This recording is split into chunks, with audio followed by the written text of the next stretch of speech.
Ready? Yep. Okay, good evening. We're going to go ahead and call the May 7th Area Planning Commission meeting to order. Could I get roll call, please? Vicki Andrews. Here. Harry Baumgartner. Here. Tyson Brooks. Here. Rick Elwell. Here. Jared Vaughn. Here. Phil Brand. Here. Michael Carrigan. Here. Jeff Lance. Yep. Tim Rohr. Here. John Schumacher. Glenn Morley. In your packets, we have a 2-month-old old Area Planning Commission meeting from the March 5th. Take a peek at that and see if there are any corrections or adjustments that need made. If not, I would need a motion to approve. Move to approve. We have a motion to approve. Do we have a second? Second. We got a motion, a second. Any further discussions on the old minutes? All in favor, right hand? Opposed, same sign. Okie dokie. Any old items to begin with, sir? We do not. Okay, in your packets, we have several new items this evening. The first item is A260526, Jefferson Township, the southwest quarter of 2528 North 12 East. Maple Creek Pork LLC and Cheryl S. Fichter request approval for a proposed CFO expansion project, which includes one 361 by 101.83 hog barn and one 80 by 80 compost shed, and the 4 12-foot diameter feeder bins that the property is located at 5383 East, 700 North, Austin, Indiana, 46777, is currently zoned A1. Do we have a representative here for that? Why don't you come on up and state your name and tell us about the project?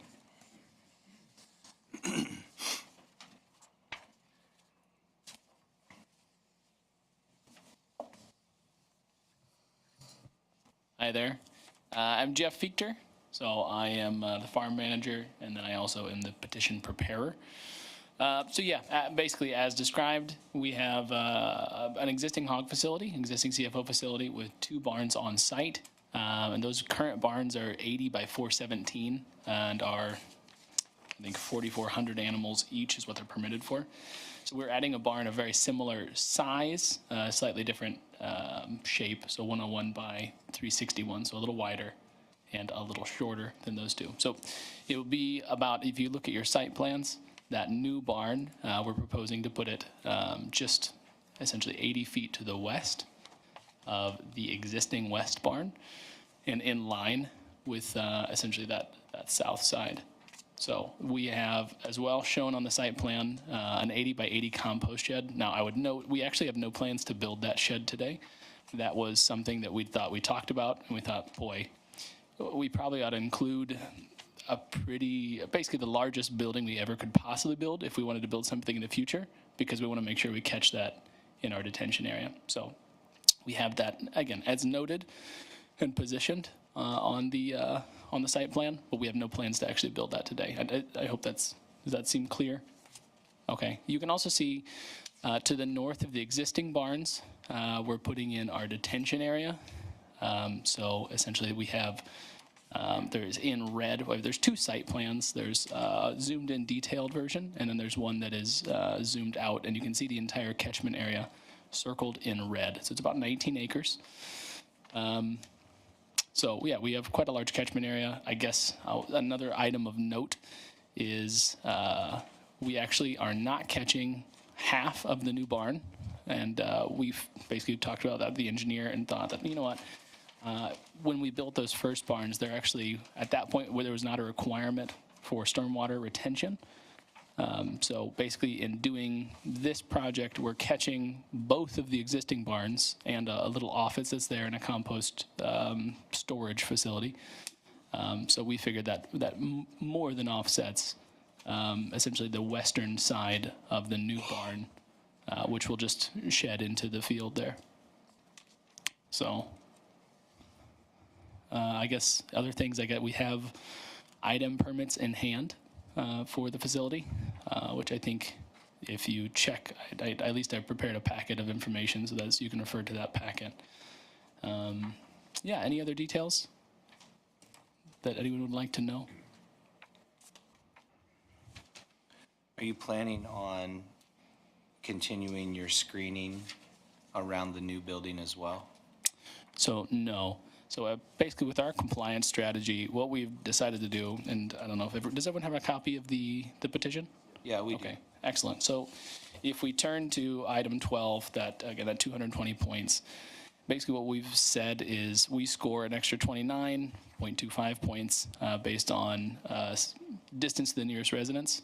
So we have, again, additional setback of, we have obviously the basic setback, and then there's another 390 feet.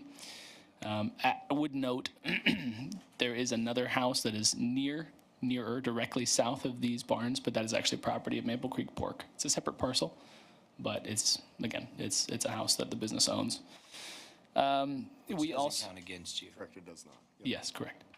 So then, of course, we get 110 points for 2 Tier 1 odor abatement techniques. So that's a covered liquid manure structure. So essentially with this is a deep pit swine facility. So all the manure is stored underneath the barn itself. So essentially that's a slatted floor, and we have a year's worth of manure storage underneath. And then we also have basically enclosed mortality composting. So that's what we do today. We have an in-vessel BioVator composter, and that really is just it's like if you guys have seen like those composter drums that people have in their their backyards. You put the leaves in, you stir it around. So we have that. It's like a long, it looks like a milk tanker, an insulated stainless steel vessel. So that is what we do with mortality today, and we're going to continue using that. So we had discussed it, and we thought, boy, let's make sure we include extra hard surface just in case someday we decide to build a compost shed, just to make sure there's no confusion on that. Is your plan to remove the vegetative screening around the other two? Yes, that is our current plan. So those are, and forgive me, I was trying to get to that because I want to make sure that explaining our points compliance strategy. But yes, I'll just cut to that. So those are those. Are you guys familiar with those Austree willows? They're really fast growing, like a willow hybrid. Those were planted 18 years ago, and at this point, they fall over every time there's a breath of wind. So we actually don't need them for our compliance strategy. We have enough points without them. We're going to have to take out the majority anyways to build the new barn, and as well as the detention area. So we're just going to go ahead and take out the rest, I believe. And then go ahead and finish your points part. Of course.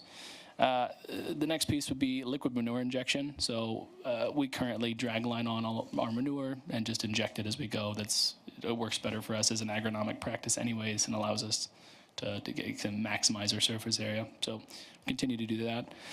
And then, of course, we've had these facilities for 18 years, and then another site in Wells County for, I think, 12. And we have not had an environmental violation. So you can see, I think, again, in the packet I included correspondence with item as well as our last 2 item inspections. So basically with all of that, we get to a total of 229 points, which takes us quite neatly above the 220 minimum.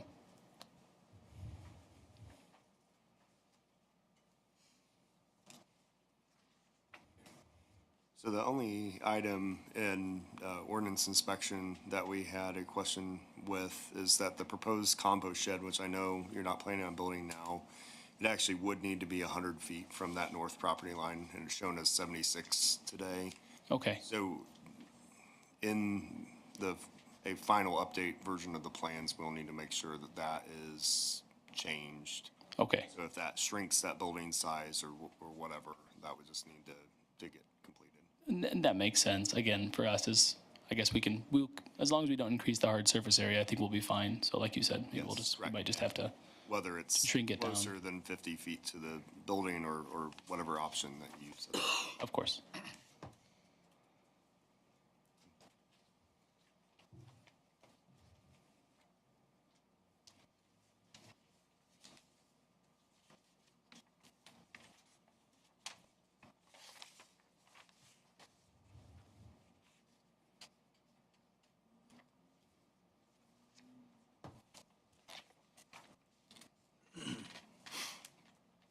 Board members, any further questions for Jeff?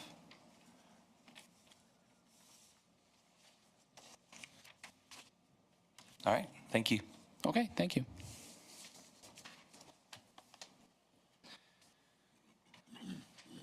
Would anybody from the public like to comment on petition A260506?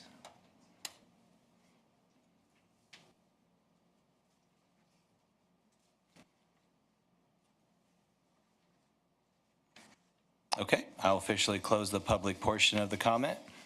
Was there a last minute? No? Okay. So public comment's officially closed. Board members, Mr. Lossenizer, is there any conditions that we need at this stage in this, for the board members to be aware of for a motion? If we're to move forward, there are two items. One, a condition that the proposed compost shed would be adjusted to be 100 feet from the north property line. And then second, that the commitment to maintain the points for the life of the project, those two items would be part of your vote. A real quick question, Yes. clarification, I guess.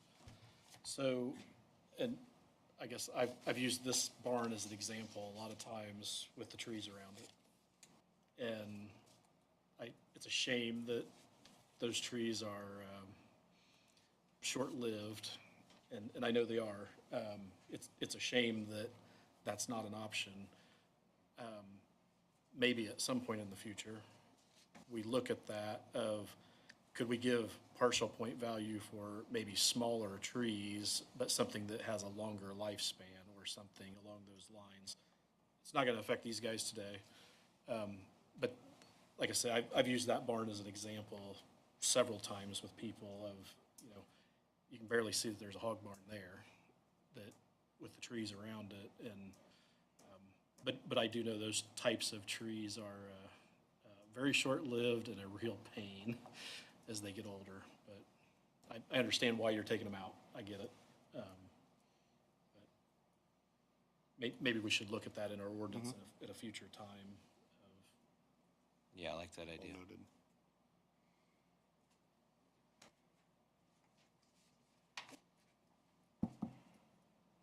Maybe if you get some like pine tree seedlings or something, there you go. How long They're is that? How long have those trees lasted? 18 years. You can come back up, Jeff, no problem.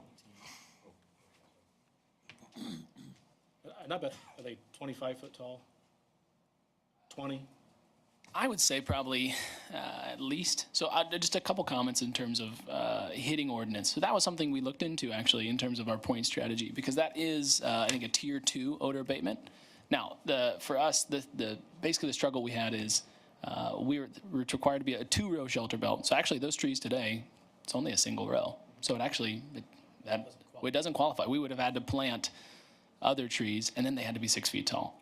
So for us, essentially, it was those trees, you're right, they screen the property.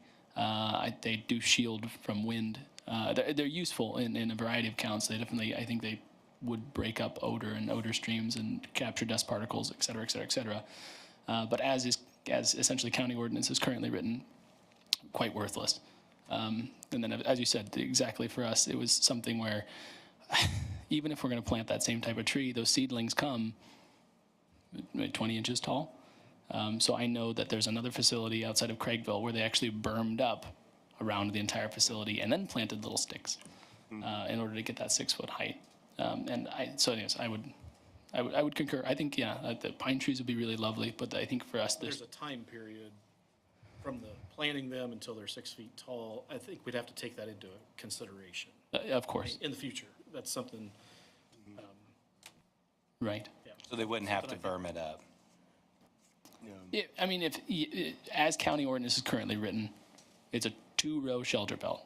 Now that's pretty loosely defined, but it has to be 6 feet tall on the day that the facility is done. So that's fairly restrictive at least for our purposes. And again, for us, that would have been quite an enormously long shelter belt. I think it might have been like 4,000 feet around the whole facility. So they're just prohibitive. but it works really well. That's And what I mean. That's why I think we need to look at our ordinance in the future for that, because it does work very well. And Han's point, Can you turn your mic on, please? Real quick. Yep. I can tell you that shelter belt does work well, as I own property just to the east of these barns.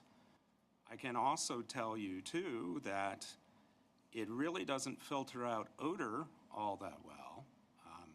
There's been many evenings that I've been working in my garden and I've come home and I've had to shower and wash my hair because I smell like hog manure. I don't know, is there any other location in the county where you have two such large confined animal feeding operations so close together? Is there? There are a few places, but this is definitely, they're always a staggered species when they're that close too, so. Oh, yes. The other one is Turkeys. There'll be, turkeys, yeah. like, that one's turkeys, hogs. Yeah, the and hard there's part with chickens, the turkey hogs. operation is not actually a CFO. It is small compared. It's a large operation, but they don't have enough birds there to be a CFO. I was wondering too, I know that we don't include this in our points, but what kind of an impact does having all of these animals drawing from the water table, what kind of an impact does that have on the water table for the other property owners who are around? Would I be allowed to speak to that? Sure. So again, if you figure that each of these barns has 1 million gallons of storage underneath, so that's meant to be a year's worth of manure volume. Obviously, not all of that is water. You actually have a solids portion. But let's say that's 1 million gallons of water. If I were to put up, or if someone were to put up a 40-acre pivot, 1 inch of water over 40 acres is about 1 million gallons.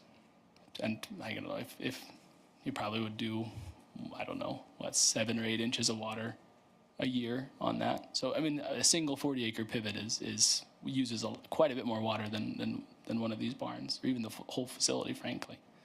I just noticed that the neighbor to the west of you just drilled a new well, which is what made me wonder about this. It's really hard with wells, a lot of times, especially older houses, to find out whether their well was 30 feet deep and inadequate for modern standards altogether, or, so there are some records, if they've been done recently, that you can check to see what depths are.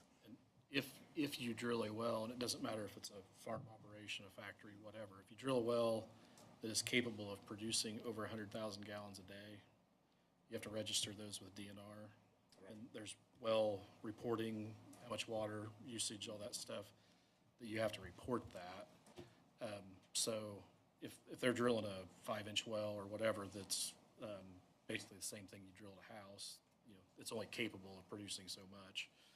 If they were drilling wells that were larger than that and they were capable of that production, they would have to register that with DNR. They'd have to do reporting and all that of their actual water usage. And if you affect somebody else's well with one of those, you're obligated to fix the problem with the neighbor. So when you say 1 million gallons, it sounds like a lot of water, or 5 million gallons or whatever. In reality, when you figure out how much that is in gallons per minute, it's not as big a number as you think.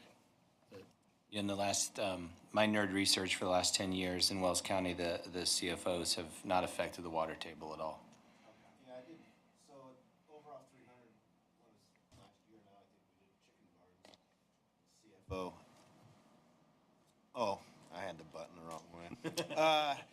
Yeah, let me start from the top No here. one could have heard you. Yeah, so, the chicken barns we did some months ago there over by Markle off 300, there was some discussion about water table issues then. And I remember that I went back after that and I did the math. The town of Uniondale, who I represent in here, was using more water a day than the chicken barns were gonna use. And I can't remember in the 36 years I've been there, a single well going dry. Yeah. And I think they're almost all shallow wells. I mean, I'd say probably 80% of them in Uniondale are shallow. Okay. Yeah, I've not been able to find evidence of it anywhere, and I've looked pretty hard. And DNR's a pretty good website or We source. have a lot of. They have a lot of, I mean, you could waste a week going in there. You just waste a whole week. So what you're proposing is for there to be, let me think if I'm doing my math right, 13,800 pigs on site. If you add 5,000 to the 8,800 that you currently have. Okay, then they're typically a hog house has, what, 2 generations of pigs per year? So if an average pig uses 200 gallons of water, that would be 5,750,000 gallons of water a year. So to me, that just seems like an extraordinary number. And like I said, I was a little concerned because I noticed the people to the west of you did drill a new well just within the past couple weeks, so. And we're adding 5,000 more pigs on top of the 8,800 that are already there. How many are in your other facility? The other facility, that's also Willis County, so that one would be, I believe that'd be 3 barns at 4,400 head each. So that would be, 13,000 something.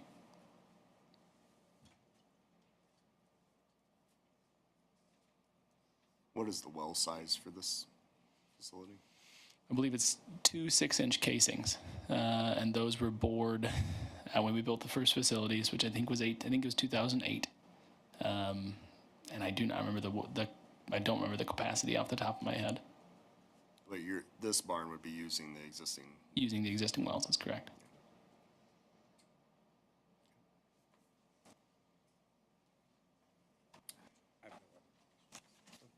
Well, that would be like, what, like 10 acres of corn water usage, 5 million gallons, 10 or 12 acres, something like that?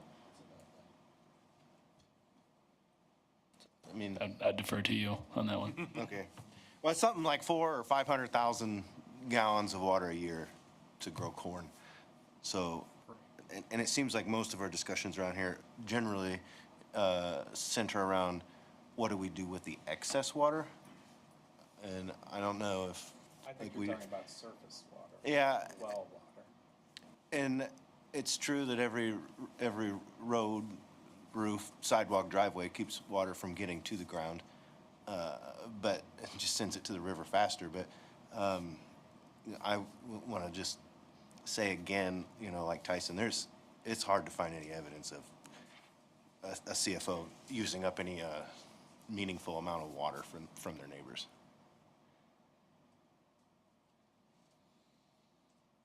I can't find it.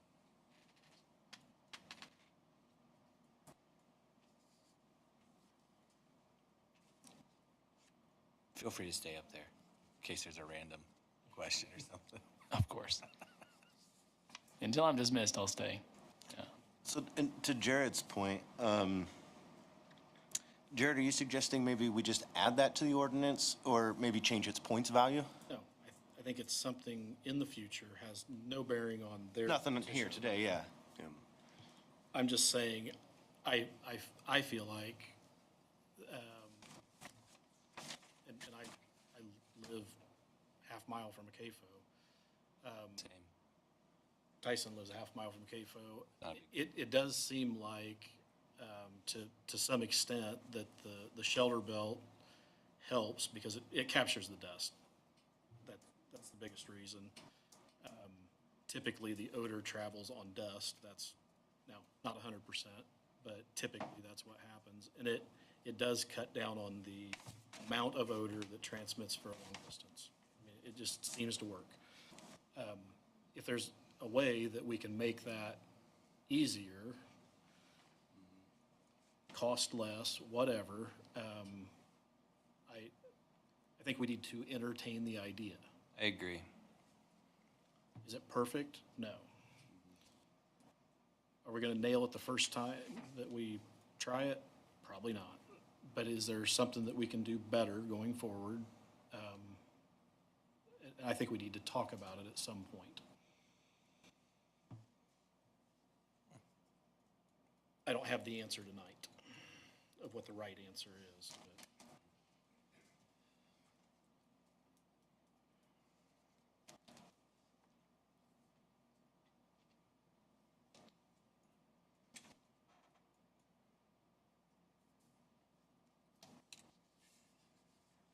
Board members, keep in mind when you do make a motion, it should include those 2 conditions, please. Condition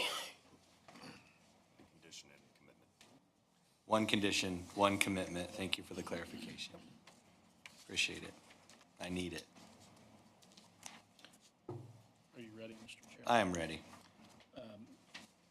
Based on the fact that this meets the requirements of our ordinance, I would make a motion to approve with the condition that the updated plans show the compost mortality barn to be at least 100 feet away from the property line, and the recorded commitment that it will meet the minimum point standard for the life of the project. Okay, we have a motion on the board. Do we have a second? Second. We have a motion and a second. Do we have any further discussion?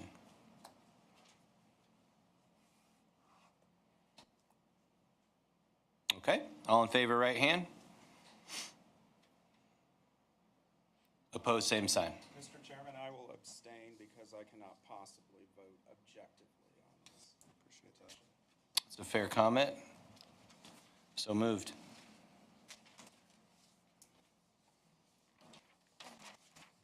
You're officially dismissed. Thank you. Okay, item number 2 is A260507, Jefferson Township, the southeast quarter of 2128 North 12 East. OD Inc. requests approval for a proposed one-lot major subdivision. The property is located at 850 North in Austin, Indiana, 46777. Is currently zoned I-1. You know the drill, sir. Good evening, Brett Miller, Miller Land Surveying, representing OD Inc. Like Tyson had mentioned, OD Inc. is looking to sell 2.8 acres. They're on the newly constructed Baker Drive extension. They're on the south side of 850. This one will be on the east side of the property. This one's pretty cut and dry. I don't have a lot to say. I mean, this site pretty much drains to the detention pond that was constructed some years ago to the east. There was some back and forth with Austin's reviewing engineer, more relating to the ground to the west of Baker Drive, and those details were kind of sorted out with them this afternoon on to satisfy their questions. The only other item that I believe that was brought up in the plat committee was, right now there's a temporary cul-de-sac turnaround that there's an easement on. We're showing that easement on the plat, and we went back and forth if that should be dedicated right away or easement, and we decided to leave that as an easement. That way, if Baker Drive would ever get extended to the farm to the south, it can kind of just disappear. So, Yeah, I think that that's what we would normally expect on a project like this, that is not going to be a permanent result there, that once the road would continue, that cul-de-sac piece would get removed unless if it was the desire of the to do something with it at that point. It's a smart move. that's all I have. I can entertain any questions you have? Did the town confirm on everything? Did they sign off? I think there was I don't know if we got an email later today, but they did take it back to a couple of town council members just to 100% verify. And so I still believe that we have a condition of approval, but I believe by probably tomorrow that will be sorted out. So two things to note with this. I know we haven't had the public hearing part of this, but yeah, so that condition I believe is still valid, though we believe that it'll be resolved quickly. The other part is that in decision that we'd want to consider allowing the plat committee to act as the secondary approval part of this. And we are also hoping to get in front of the town council at their meeting coming here on Tuesday, if we can, so. Monday, or yeah. So, trying to move it as quick as possible through the process, since there isn't any bonding or anything that we would normally have with the secondary plat. Yeah, obviously, they have a buyer for this parcel and ready to close as soon as the plat's recorded, so. Perfect.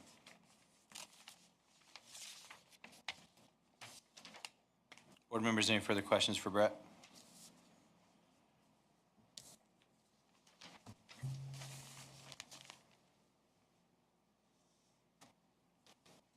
Okay, I'll now open up for public comment for A260507. Going once, going twice. Okay, I'll officially close the public comment. Board members, keep in mind for the approval, like Mr. Lotzheiser said, it would be a condition to add the town of Austin approval, and that the second one would be that plat would act as the secondary approval on this one. I'll make that motion. Okay, we have a motion as presented. Do we have a second? Second. We have a motion and a second. Any further discussion? All in favor, right hand. Opposed, same sign.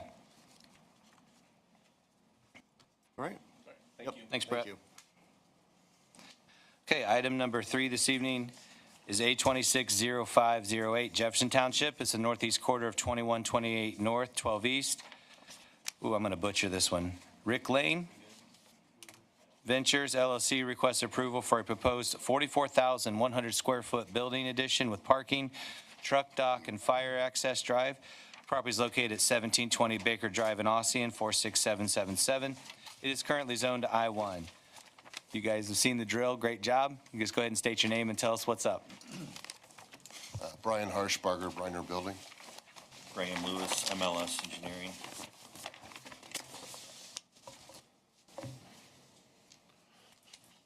Whenever you're ready. Yeah, so Rick Lane Ventures, i.e. Trusted Solutions Group, is proposing a 44,000 square foot expansion to their current property on the corner of Baker and Industrial Parkway. The building is 28 foot tall. We'll have 3 new truck docks and an at-grade dock on the east side, new at-grade dock on the south side, and parking on the south side of the expansion. They'll operate these facilities somewhat independently, as they'll be designated to do different work within the company. We will be using private water for both the fire system and the domestic. We'll be tapping for a new sewer, an oil interceptor that will pick up the interior trench drain and the restrooms. From our preliminary design on the stormwater, you know, the park's getting old. People have been improving there for a while. Culverts are undersized and full of stone. So with some work between MLS and Engineering Resources, which is the town's independent consultant, if you will, we've come up with a solution to adequately drain the property in the northeast corner.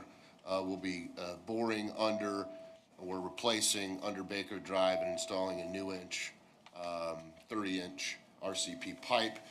That will head east. We're currently working on easements. If you would look at page 4, at the top of the page, you'll see the continued open ditch running along the north side of Swinford property, Rethkef, and I believe on the south side of Pena's property.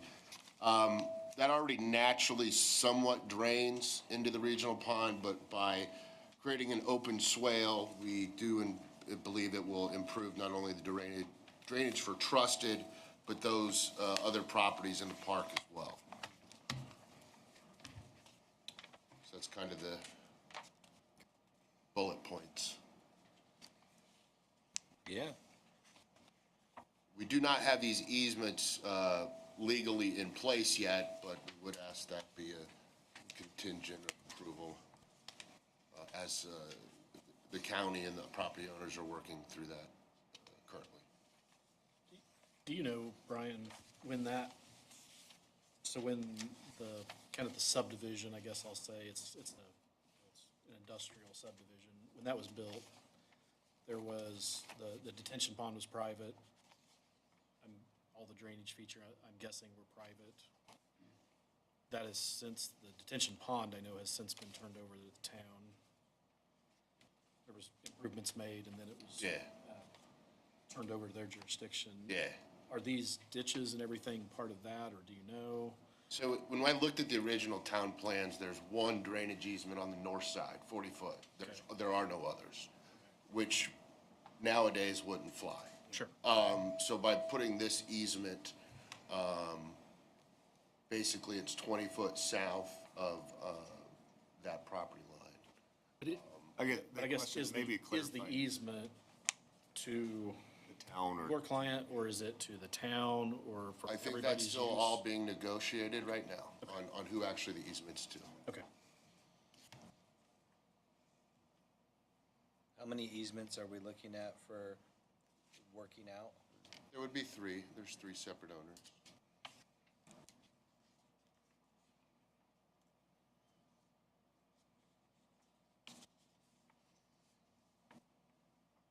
Essentially, when that area was platted Right. into the lots, Yeah. there were drainage features put in, but there was no platted easements for them. Get from one spot to the other. They just got built. They just went through the ditches and the culverts, Yeah, they just built it, you know. which ran out of steam. And probably nobody responsible to maintain them is.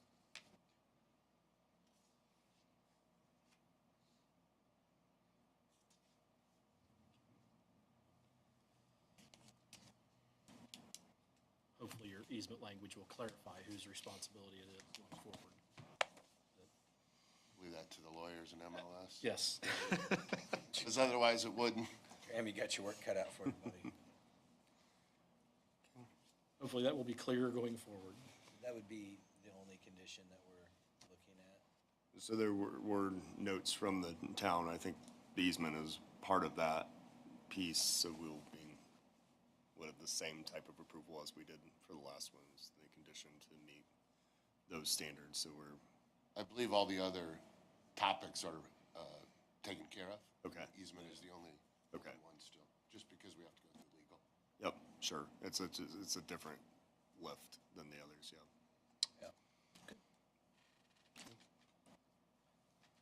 Board members, any further questions for Graham or Brian?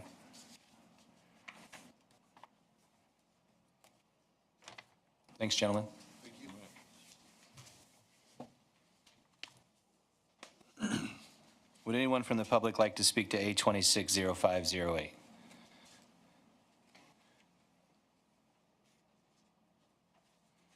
Okay, I'll officially close public comment on this petition. Board members, keep in mind that the only condition that you should add to your motion would be approval with the easements, correct? Approval of the easements.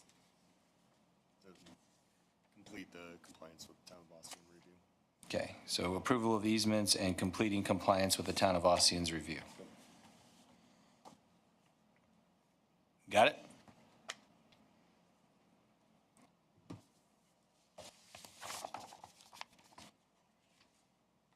Yeah, yep. Yeah, please do.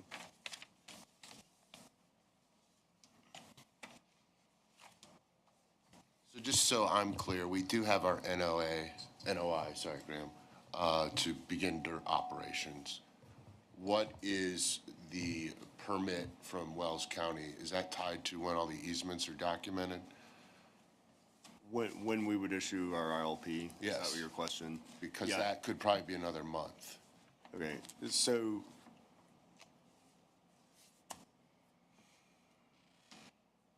Yes, if it's a condition, yes, that would be that, but earth moving doesn't require an ILP. Correct. I just want to prepare Yes, and do correct. things correctly. Yep. You'll want that ILP when we start doing foundations, which obviously we need a state permit and all that. I just Yep. didn't want to. Correct. Nope, that would be accurate. Okay, thank you. You can start moving dirt. It's at risk, I guess. Correct. Until Correct. you get all your permitting. correct. yes. Yeah, just keep us up to date as the easements come through. We'll also update our GIS map with the easements once those are Okay, there too, so. thank you. Yep, thanks.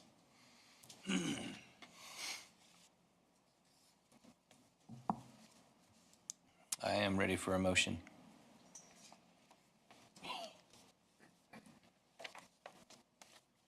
I would move to approve the petition with the condition that they meet the requirements of the town of Ossian as of the requirements that they have put forward at this date, and that they secure easements from the adjoining property owners as necessary for their drainage improvements off-site.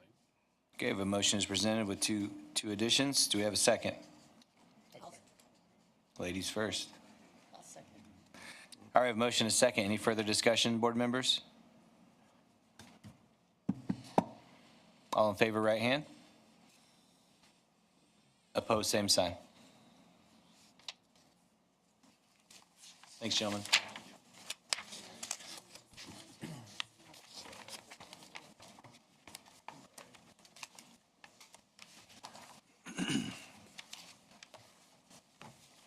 believe that concludes my cruise ship captaining. Mr. Lotzenizer, I think the rest is you.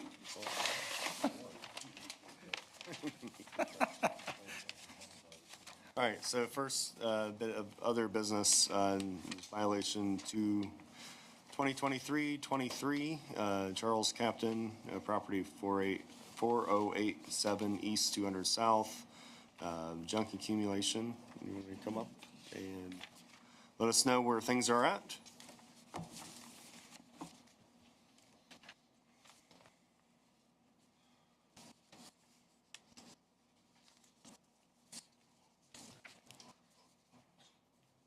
My name is Chad Captain, and I met with Michael, my brother and I met with Mike last night. And he had a couple items he wanted picked up so we could approve it, so I took pictures. I've showed him the pictures today of the final, what he'd asked to be done, so he said he would approve it then. Yeah, so as of our inspection and as of the pictures that were shown today, we believe that the violation has been resolved. Just wanted to note, it was excellent work on getting it cleaned up. Looking forward to it maintaining in that way, and Well done, Mr. Captain. Thank you. Well done. Does the board need to take any action on that? no, I believe that we are good. Thank you. Yep. Thank you, Chad.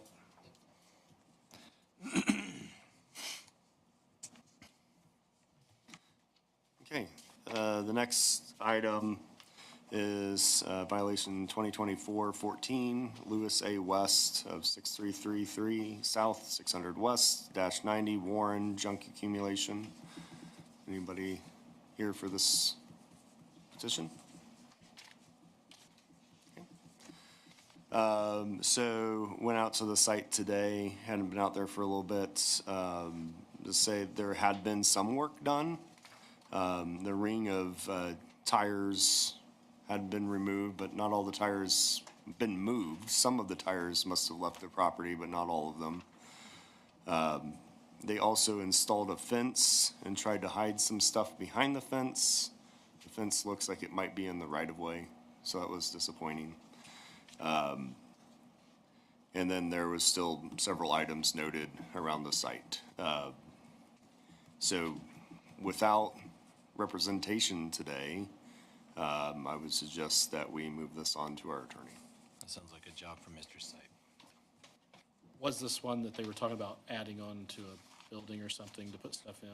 That's the one? No, this is the, Yes, yes, Lean-to or something, yes, yeah. correct. But when it came down to do the lean-to where they wanted to do it, wouldn't work for a permit based on where their property lines and stuff were. Okay, So evidently they went a different direction. okay. Yes, yep, it's right in, yep, right in town there. When was the last time we met with them, or what was on our agenda? That was on our last time we met. Yeah, so 60 days ago, yeah. March. Yeah. When we give them time frame to comply. Yeah. Now, Till this time? Yeah, 60 days. yeah. Well, actually, they had a fair bit more time. Yeah, actually, I Because- don't think it was our March meeting. It might have been our Yeah, February. it was meeting. before that Yeah. because we had missed the deadline to get Yes. the mail out to them, yeah. Correct, the letter. yes. And so Yeah. we gave them more time. Yeah, we did give them more time. Yeah, they did make effort. I would give them that, but it's not resolved. is it 30% resolved or is it 90% resolved? The tire issue is 50% resolved. Okay. The other items seem to have been kind of maneuvered around the property, but not resolved. The front yard looks much better. That's because there's a fence. That's. In the right of way. The fence that's probably in the right of way, all the stuff is behind the fence. Yeah. Just so you know, But it's the- definitely there and definitely can be seen from the road, just it's not a big enough fence if they were trying to hide it, I guess. Yeah. I came by there tonight and I thought. You would, wow, no, that's driving, looking if a lot driving. I drove by better. tonight. I mean, I walked up to the fence and everything tonight. I thought, well, I didn't think about the easement because I didn't even realize that that was a road still. Yes, definitely a road. I just thought it was like a shared driveway. Yeah. It might be that way. I mean, I'm not sure how much it fully gets maintained, but it definitely is it's a platted roadway. I went out there today and I thought, well, they put a lot of effort in, they put up a fence, and a lot of the stuff that was there was gone. Have you been communicated with them since? Nope, never That's, heard anything that's from them. shameful. Yeah. I wish they had come up and said, look at what we've done, so good, we're working. That would make this a lot easier, I think. Yeah, I went out and I stood in front of the fence and I thought, wow, they're actually working hard, they put up a fence. You're right, there's a trailer with some awfully large monster truck tires or something behind it, but, yeah, I thought it looked a lot better. Yeah. This originally started November of '24. Yep, yeah. I would make the motion, we send it on to the attorney. All right, we have a motion to send it on to our attorney. Do we have a second?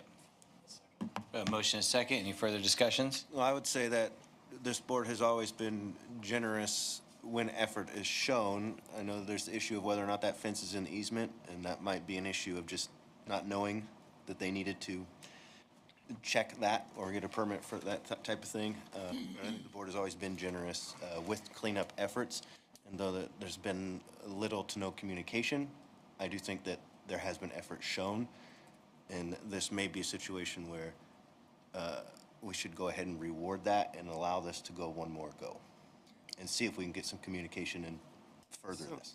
I appreciate that. When we go to court, effort is rewarded there as well.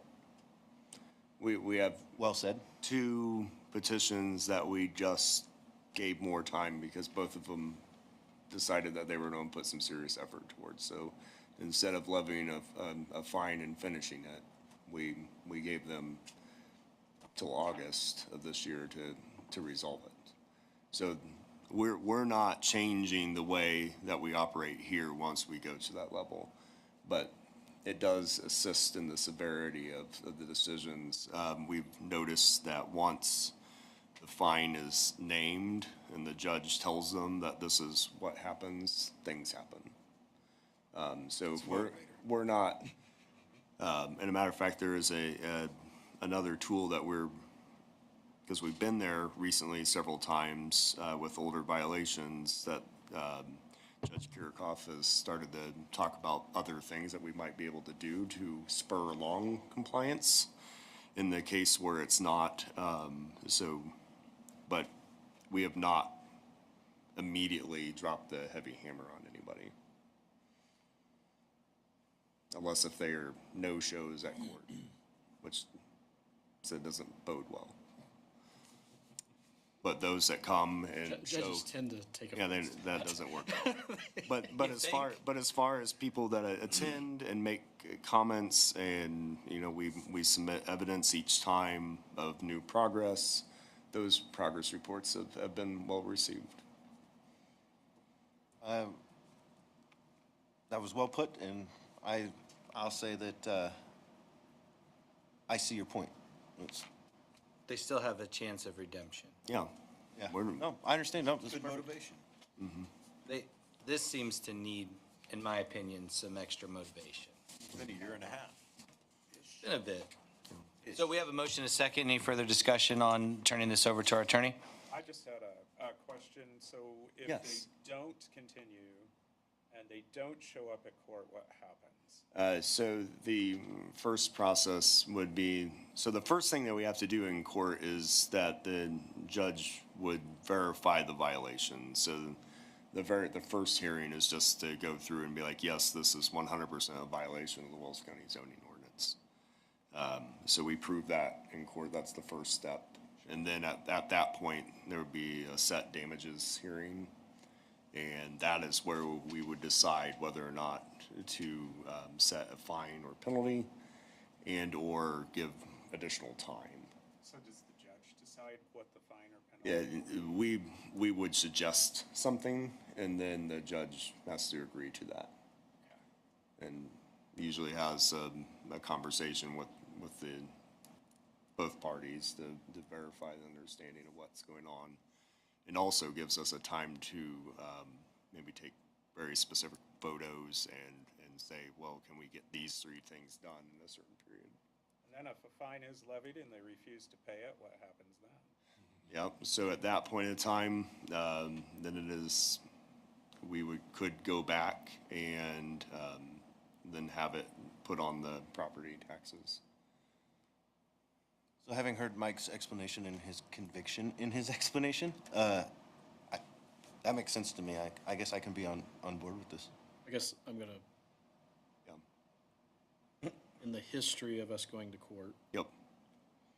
I don't know that we have ever collected a fine. Is that We correct? have not yet collected, but we have 2 violations where we did not get activity, and they do have they have a level of levied a $10,000 fine. That's 4 days worth of the $2,500 a day and $100 a day for every day past the judgment date. And even if we do send this to the attorney and start the process up, if he gets This back is with us. going to take several months, yeah. Right, if he gets with us in that time and shows that sort of effort, we can always press pause on the proceedings. Oh, absolutely, So, yes. Yeah, in the this perfect is world, just keeping the process moving. yeah, the perfect world at our initial hearing, we'd be able to say, nope, violation's been resolved, we don't need to be here. And we can also, yeah, just file to dismiss before it's there, if that's the case. So I haven't been by the property. Is it a wooden fence, a board fence? It's a wood fence, yes. It'd be a wooden privacy fence, it's probably 5 feet tall. But it is still visible. All the junk is still visible. Yeah, just tucked up behind it. So the fence is in the front off to the side of the garage house. And it has its front panels and then one set of panels going up the property. And then tucked behind it are the stuff that used to be in front of the garage. That got moved over there.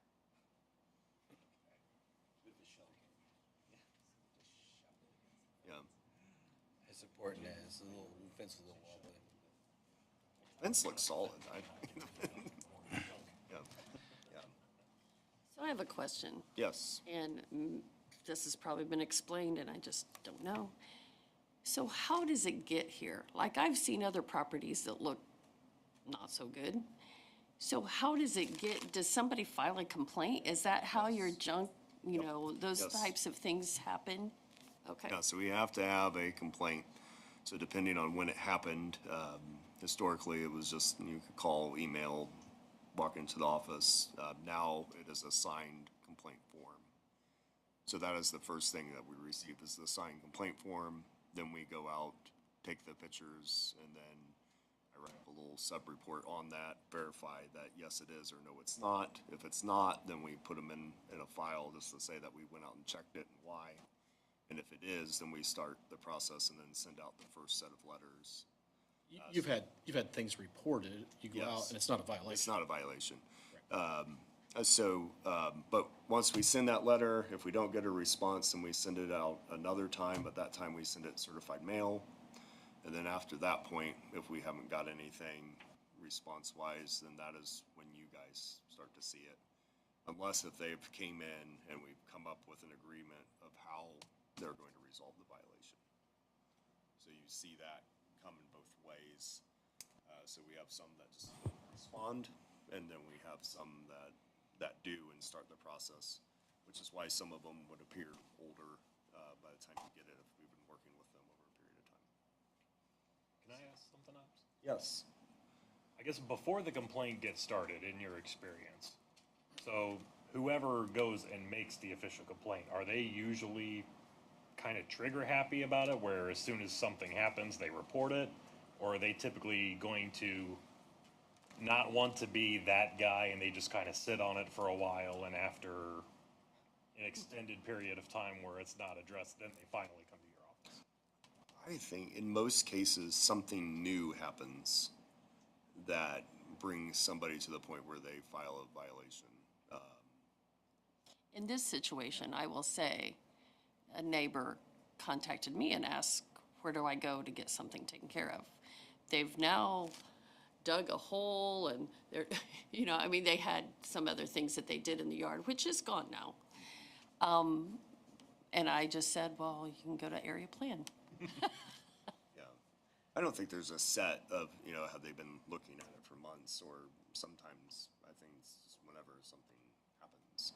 Well, in some of these, there's an obvious 25 or more years worth of junk stuff, I'll call it, that has accumulated before somebody. So to Mike's point, that often there's some new scenario that has happened that causes somebody to turn it in. Because a lot of these that we deal with, especially some that have been going on for multiple years, they didn't get that junk overnight. Well, I think in this situation, and a few other ones that we've talked about, you know, in this situation, there was a house there. So I think they took some things out of the house. Yes, some of And the the house items is torn down. So where do you put those things that came out of the house? Some of the items that were out in the yard were parts of the house that was torn down, for sure.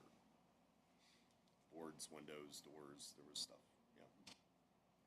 I've always wondered if you're going to investigate a complaint and you're driving on the way and you pass by something that you would deem to be even worse than the complaint that's been filed, yet no complaint has been filed against Like that that. property. Okay, so it is definitely. That house might have fewer enemies. No, so our operation is with blinders going out to the site and looking at what the complaint was. Okay, it's Now- completely complaint driven. Yes, complaint, yes. And that's been the way it's been, I would say, since the late, between like 2008, 2010, somewhere in that range when we made that changeover. I'd have to go back in time to look at when we changed the ordinance to that point. Yeah. The only thing that we do a proactive response on is floodplain violations. So beyond that, we don't. And because non-compliance with those jeopardizes the county's ability to participate in the flood insurance program. Yes. And people wouldn't be able to buy flood insurance. Yeah. So that you have to have basically active enforcement on that. Everybody good? Good information. No, absolutely. So we still have a motion and a second on the board to send this on to our attorney. Time for voting is now. All in favor, right hand. Opposed, same sign. Okey dokey. All right, conference and plan progress. So the master plan has been finalized. The final version is up on our website. We will have that on our docket at our next plan commission meeting for review and recommendation. And then it will go to the participating jurisdictions for their review following that. So we're looking forward to getting that process finalized, so. Any questions on that? But yeah, take time, go to the website, and it's all up there. The plan is broken up into segments due to the file size. We don't want to lose any of the quality to it, so when you're looking at it, it's broken down, but each link talks about what it is. That's inside each part. So the next piece here, revitalization trails update. So we applied for grants for the Downtown Pathways Project Phase 2 and art installations downtown. So we had filed a grant with the Ready 2.0 Arts and Cultural grant, as well as a grant to the Wells County Foundation for that project. Wells County Trails and the City of Bluffton have applied through a Representative Stutzman's office for the State Road 124 trail. And the city has also applied for the West Side Water Tower improvement, both through funding through his office. Pocobash Task Force has applied for a grant, the build grant, for the design work for the undeveloped sections of the trail. This is our second attempt at that funding measure, so we're hopeful for that. Wells County Trails is working with NERC on developing wayfinding signage for the trails in Bluffton. And then we'll be able to expand that project and up into Ossian and to other sections of the trail as it becomes developed. The Community Reinvestment Program grants in downtown Bluffton have been announced. 4 recipients were granted this year. And the downtown Ossian project has cleared some funding hurdles, so hopeful to see further action on that. You said 4 people got the CRP? Yes, yep. Yep. One of them is the new East Market Street Deli that recently opened up. Housing study update. So the Wells County Housing Activation Committee has been working on reviewing some potential catalyst sites, focused on how to use some money from the Northeast Strategic Development Commission to help to potentially develop a few housing projects that would help bridge some of our housing gap.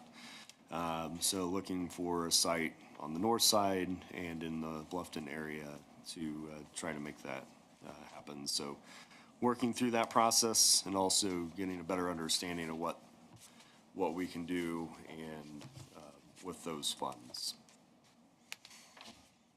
And then on the advisory side, did include in your packet a pretty substantial review of the bills that have came through the process of this last session. I fear by the time that we get a full grasp and start acting, then it'll be time for another session, and we'll be right back at it again. So, well, we got stuff to do this year, but we'll be on our toes for what happens next. The one bill that's not on this list, and is the Airport Overlay District bill. And that is something that we'll be addressing with the Fort Wayne Airport Authority at some point through this year. So we've got things to take a look at. So just keep apprised of that. The other thing is our public meeting for HB 1001 for the Housing Matters bill that we'll have to accomplish. Just an FYI on that. Our county surveyor summer training, we invited Representative Miller, who was the author of 1001. I talked to him yesterday. He is going to come to our meeting. Part of his presentation to us is like what they're really wanting to accomplish. And like the data that they really want, what they really want. Yes. Maybe the bill, and him and I spoke briefly about this yesterday, the bill was kind of a canned thing that's nationwide, that directive, I guess. I'm assuming in talking with him, there's probably gonna be modifications to that bill. Yep. It'll be a different bill, but Yeah. modifications to that.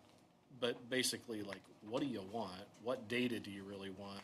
And why don't we see if we can help get the data that you really want? Yeah. And there may be things that need to change in statute to help get that data. So, anyway, in July, he's coming to our summer training. Yeah.